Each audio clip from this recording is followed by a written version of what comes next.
Duration. Hope you good and healthy. दोस्तों आज हम लिखेंगे पार्ट ड्यूरेशन का 1। दोस्तों इससे पहले मैंने साइंस और मैथ के 10 माइक्रोशन प्लान और साथ में वीक लेसन प्लान भी डिस्कस किया है, जिसे आप मेरे प्लेलिस्ट में जाकर देख सकते हैं। तो चलिए दोस्तों आज का वीडियो स्टार्ट करते हैं। सबसे पहले नाम डालते हैं पार्ट ड्यूरेशन का 1, जिसमें आज डेट, फिर प्रशिक्षण केंद्र का नाम, विषय हिंदी, उप विषय गद्य, प्रकरण मेरी माँ, क्लास 6, फिर वर्ग और अवधि डालते हैं। फिर आता है सामान्य उद्देश्य में पहला पॉइंट विद्यार्थियों को गद्य पद्य का उच्चारण करवाना। दूसरा, विद्यार्थियों को भाषा के शास्त्रीय पक्ष, व्याकरण एवं गद्य की विभिन्न शैलियों से परिचित कराना। फिर आता है तीसरा, छात्रों को पूर्व मनोयोग से सुनने एवं अर्थ सुनकर ग्रहण करने योग्य बनाना। चौथा, विद्यार्थियों को लिखित एवं मौखिक अभिव्यक्ति से पारंगत करवाना। फिर पांचवा आता है विद्यार्थियों को निरीक्षण, बोध, व्याख्या एवं विवेचन शक्तियों का विकास करके पंडित अंश की समीक्षा करने योग्य बनाना। फिर छठा, विद्यार्थियों को लिखित एवं मौखिक अवगत कराना।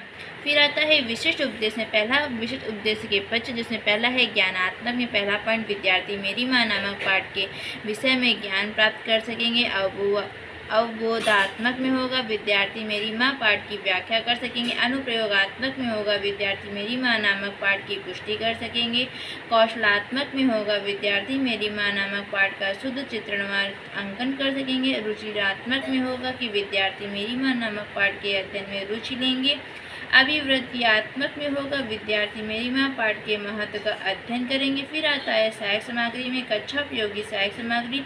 पूर्व ज्ञान में होगा विद्यार्थी मेरी माँ नामक पाठ से संबंधित सामान्य जानकारी रखते हैं। फिर आता है प्रस्तावना में छात्र क्रियाएं, छात्र अनुक्रियाएं।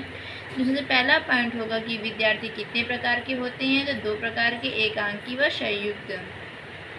संयुक्त परिवार कौन कौन से होते हैं, तो दादा दादी, मम्मी पापा आदि। और पापा की पत्नी आपकी क्या होती है, तो माँ होती है। फिर मेरी माँ नामक पाठ से आप क्या समझते हैं, तो यहाँ पे समस्यात्मक प्रश्न होगा।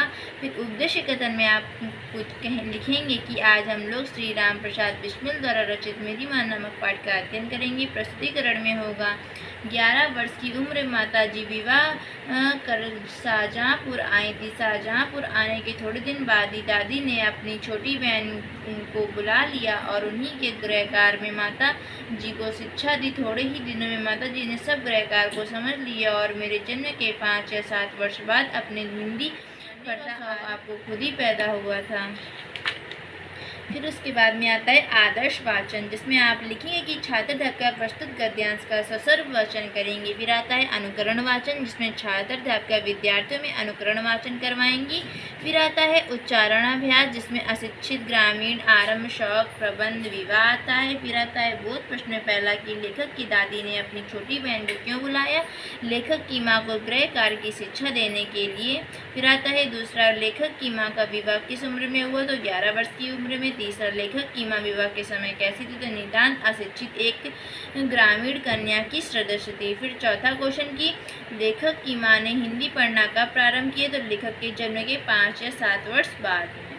फिर आता है काठिन्य निवारण एवं श्यामपट सराहन, जिसमें आप शब्द, अर्थ, विधि, प्रयोग डालेंगे। फिर प्रबंध, किसी चीज़ की व्यवस्था करना, विलोम, कुप्रबंध। फिर गृह कार्य में घर का काम। फिर वाक्य प्रयोग। फिर माता जी को गृह कार्य की शिक्षा दी गई, आरंभ, शुरुआत, वाक्य प्रयोग। फिर मेरे जन्म के 5 या 7 वर्ष बाद माँ ने हिंदी पढ़ना आरंभ किया। फिर आता है निरीक्षण कार्य में कि छात्र अध्यापक विद्यार्थियों को श्यामपट लिखे कार्य को विद्यार्थियों से उत्तर पुस्तिका में उतारने को कहेंगी और निरीक्षण करेंगी। फिर इसके आगे आता है द्वितीय अवंती, जिसमें आप लिखेंगे कि प्रस्तुतिकरण, जिसमें आप लिखेंगे मेरी बहनों को छोटी आयु में माता जी की शिक्षा दिया करती थी। शिक्षा के अतिरिक्त क्रांतिकारी जीवन में भी अपनी मेरी वह सहायता करती थी जो उनकी माता ने कहा था।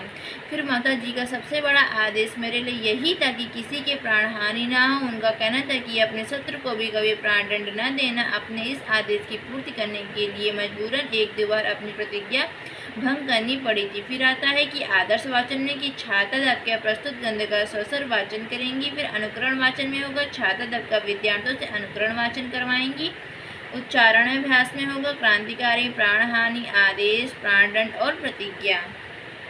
दोस्तों इसके आगे आता है बोध प्रश्न में कि लेखक की बहनों को शिक्षा कब और कैसे प्रारंभ हुई। तो लेखक की बहनों को छोटी आयु में ही शिक्षा आरंभ की गई थी। फिर उसके आगे आता है दूसरा, लेखक को अपनी माँ से शिक्षा की जाती थी और किस चीज़ से सहायता मिली। तो क्रांतिकारी जीवन में। तीसरा, माता जी का सबसे बड़ा आदेश लेखक के लिए क्या था। तो किसी की प्राण हानि न करना, अर्थात अपने शत्रु को भी प्राणदंड न देना सबसे बड़ा आदेश था उनका।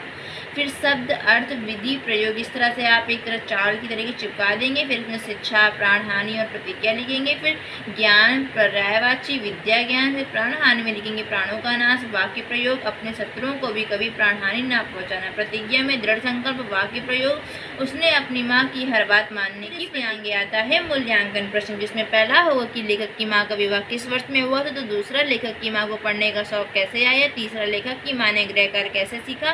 फिर चौथा कि लेखक की माँ विवाह में समय कैसी थी। फिर आता है गृह कार्य में कि सही कथन और गलत कथन पर निशान लगाए, जिसमें से पहला होगा कि लेखक की माँ उसके जन्म से पूर्व हिंदी पढ़ना जानती थी। फिर उसके बाद दूसरा क्वेश्चन होगा लेखक की माँ पढ़ना लिखना अपनी सहेलियों से सीखा।